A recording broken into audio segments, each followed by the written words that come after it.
Hello everyone, Shazam here again, and today I'll be talking about my personal feelings about a certain character and what my opinion is. But just remember that my opinions are facts.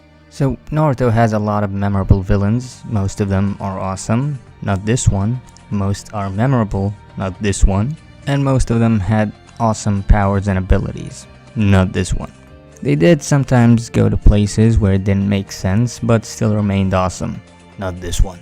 But, despite me wanking Madara and thinking he's the strongest entity in anime, remember my opinions are facts, I still prefer another villain. That villain is, you guessed it, Pain.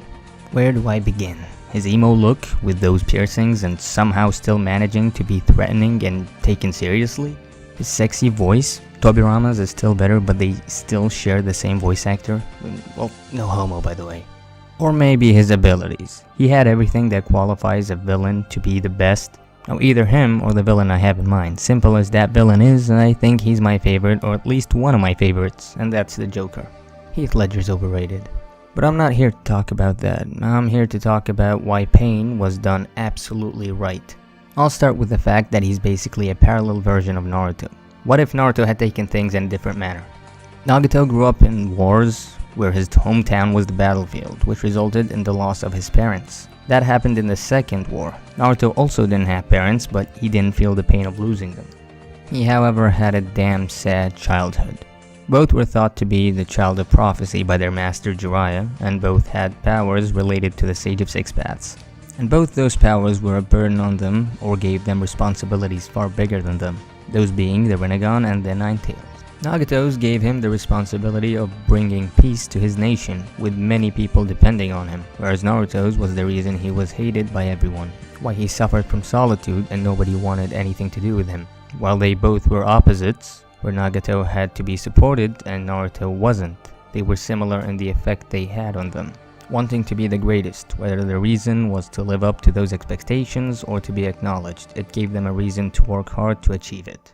However, the defining moment where Naruto could have ended up like Nagato was the loss of Jiraiya, or you could say the destruction of Konoha.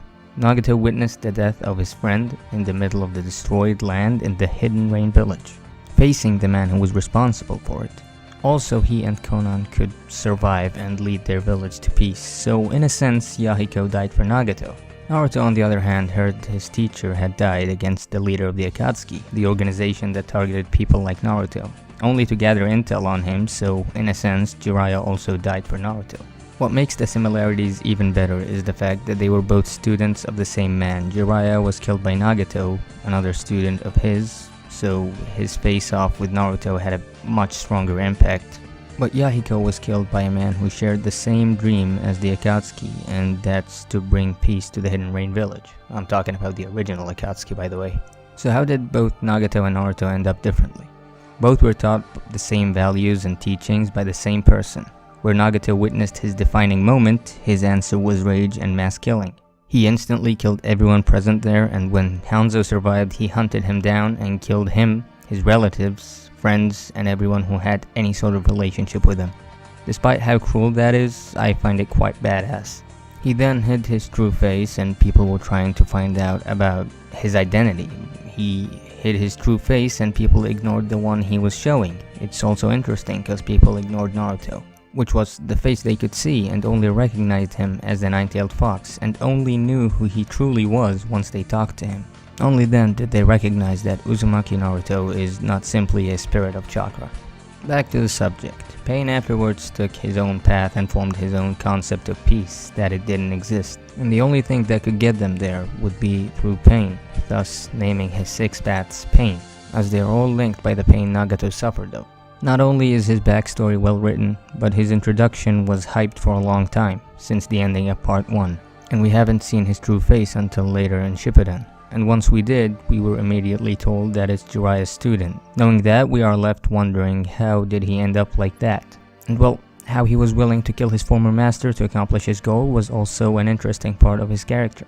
But his former master was also Naruto's master, and he didn't stop there, he killed Naruto's teacher. Many of the villagers destroyed his village and put Tsunade in a coma. All that before we saw his confrontation with Naruto, making the fight extremely intriguing and everyone wanted to see Naruto's reaction. What made Naruto different from Pain? After witnessing everything Pain had done and then finding him, he realized that killing him would not change a thing. If anything, it would only prove that peace would not exist, as vengeance create more hatred and the cycle would continue.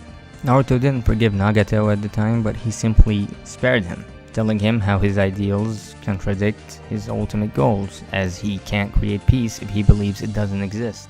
Especially in the method he keeps talking about, where more killing would only lead to more killing. Using their master's novel as inspiration, Nagato was then forced to see things from Naruto's perspective and accept the fact that if you wanted to change the world into a peaceful one, you need to be the one breaking that cycle, and that's why Nagato sacrificed himself to try and undo all the things he had done. Pain was simply my favorite villain in Naruto and probably ever. He had everything for that, and it's enough that his 2 arcs were Naruto at its peak.